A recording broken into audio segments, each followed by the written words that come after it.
నమస్తే మిత్రులరా. నిన్న మొన్న మనం చూస్తూనే ఉన్నాం. సామాజిక మాధ్యమాలలో ప్రతి ఒక్క ప్లాట్‌ఫార్మ్‌లో కూడా మనం చూస్తా ఉన్నది ఏమిటంటే బెట్టింగ్ యాప్స్. ఈ బెట్టింగ్ యాప్స్ విషయంలో పోలీసులు గత 2 రోజుల్లో 11 మంది ప్రముఖుల్ని వాళ్ళని ఎఫ్ఐఆర్‌లో చేర్చడం, వాళ్ళని విచారణకు రమ్మని చెప్పడం కూడా విశేషంగా మారింది. ఈ బెట్టింగ్ యాప్స్‌లో ప్రముఖులైనటువంటి విజయ్ దేవరకొండ, యాంకర్ శ్యామల, మరి రీతూ చౌదరి, ఇన్‌ఫ్లుయెన్స్ మరి ఎందరో మందికి ఎఫ్ఐఆర్‌లో వాళ్ళ పేర్లు చేర్చడం జరిగింది. ఇక్కడ విషయానికొస్తే బెట్టింగ్ యాప్స్ అనేది ఒక ప్రమాదకరం. ఈ బెట్టింగ్ యాప్స్ వల్ల పాపం ఎంతో మంది ప్రాణాలు కోల్పోయారు. ఈ బెట్టింగ్ యాప్స్ ప్రాణాలు తీసాయి. ఇలాంటి వాటిల్లో ఎక్కువగా టీనేజ్ 20 సంవత్సరాలు స్కూలు, కాలేజీకెళ్ళే పిల్లలు తెలుసో తెలియక ఇలాంటి బెట్టింగ్ యాప్స్, ఇలాంటి ఇన్‌ఫ్లుయెన్సర్‌లు ప్రమోట్ చేయడం వల్ల ఇదిగో రూ. 100 పెడితే రూ. 1000 వస్తాయి, రూ. 1000 పెడితే 2000 వస్తాయి, 3000 వస్తాయి అని చెప్పేసి ఉసిగొలిపి ఈ పిల్లల జీవితాలతో ఆటలాడుకున్న ఇలాంటి బెట్టింగ్ యాప్స్.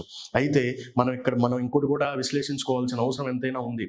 ఇదే ప్రముఖులు ఎవరైతే ఇయాల ఎఫ్ఐఆర్‌లో వాళ్ళ పేర్లు చేర్చారో ఈ ప్రముఖులందరూ ఇవాళ ముందుకొచ్చేసి వాళ్ళు డబ్బుకు లొంగిపోయో మరి ఎందుకో తెలియదు కానీ తెలుసో తెలియకో చేశాము, క్షమించండి, మేము ఇలాంటి పొరపాటు మరొకసారి చేయము అని చెప్పేసి వాళ్ళు క్షమాపణ కోరారు. అయినప్పటికీ కూడా మనం ఈ సామాజిక మాధ్యమాలలో చూసుకుంటుంటే ప్రతి ఒక్కరు కూడా దేశంలో ఇంత కోట్ల మంది ఉండగా కానీ ఎందుకు ఈ 11 మందినే మనం భూతద్దంలో వేసేసి వీళ్ళే ఏదో చేసేశారు, వీళ్ళే మన దేశాన్ని పాడు చేసేశారు, పిల్లల్ని చెడగొట్టారు అని చెప్పేసి వాళ్ళని ఇది చేయడం కరెక్ట్ కాదు.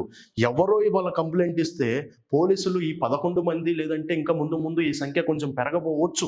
అయినప్పటికీ కూడా పోలీసులు ఎవరో కంప్లైంట్ ఇస్తే ఇవాళ వాళ్ళ మీద చర్యలు తీసుకున్నామని చెప్పేసి ఆ ఎఫ్ఐఆర్‌లను వాళ్ళ ఫోటోలను ప్రతి ఒక్క న్యూస్ ఛానెల్‌లో పెద్ద పెద్ద బొమ్మలేసేసి వీళ్ళే తప్పు చేసినట్టు చేయడం కరెక్ట్ కాదు. దీంట్లో మనం కూడా బాధ్యులమే. నువ్వు బాధ్యుడివే, నేను బాధ్యుడినే. మరి ఈ బెట్టింగ్ యాప్స్ అనేది ఇవాళ నిన్నో జరిగింది కాదు కదా. ఇది కొన్ని పర్యాయాల ముందు నుంచి కొన్ని సంవత్సరాల నుండి ఇది జరుగుతా ఉన్నది.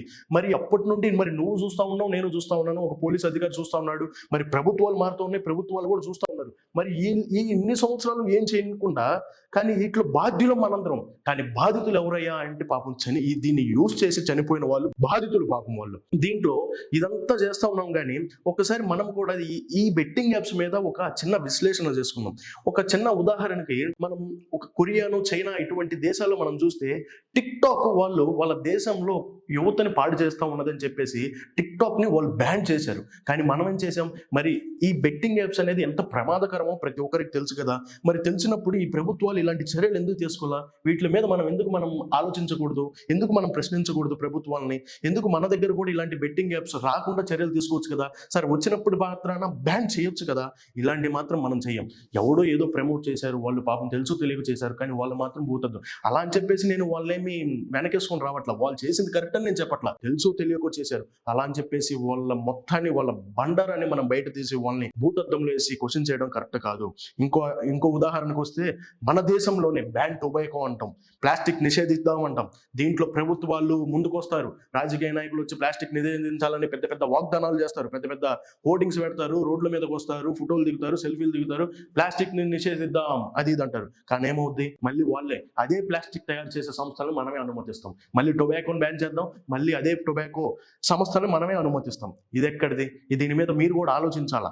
దీని మీద ప్రభుత్వాలు కూడా అసలు ఇలాంటి వాటి మీద మనం చర్చ జరగాలి. నిర్వాహకుల మీద ఎలాంటి చర్యలు తీసుకోవాలనే దాని మీద చర్చ జరగాలి. అంతే తప్పించి వీళ్ళ మీద మన మీద భూతద్దం చేయడం కరెక్ట్ కాదు. మిత్రులారా, మీరు ఆలోచించండి. ఇలాంటి యాప్స్ మన దేశంలో రాకుండా ఏమైతే చర్యలు చేపట్టొచ్చు అనే వాటి మీద మనం చర్చించాల్సిన అవసరం ఎంతైనా ఉంది. ఇలాంటి నిర్వహిస్తున్న నిర్వాహకుల మీద ఎలాంటి చర్యలు తీసుకుంటా ఉన్నారు ప్రభుత్వాలు, ఎలాంటి చర్యలు తీసుకోవాలి అనే వాటి మీద మనం చర్చ జరగాలి మిత్రులారా. మరి ఇలాంటి సెన్సిటివ్ విషయాల మీద మీ ఆలోచనలు ఏంటి, మీ యొక్క అభిప్రాయాలు ఏంటని తెలియజేస్తారని కామెంట్ రూపంలో ఆశిస్తా ఉన్నాను. ధన్యవాదాలు.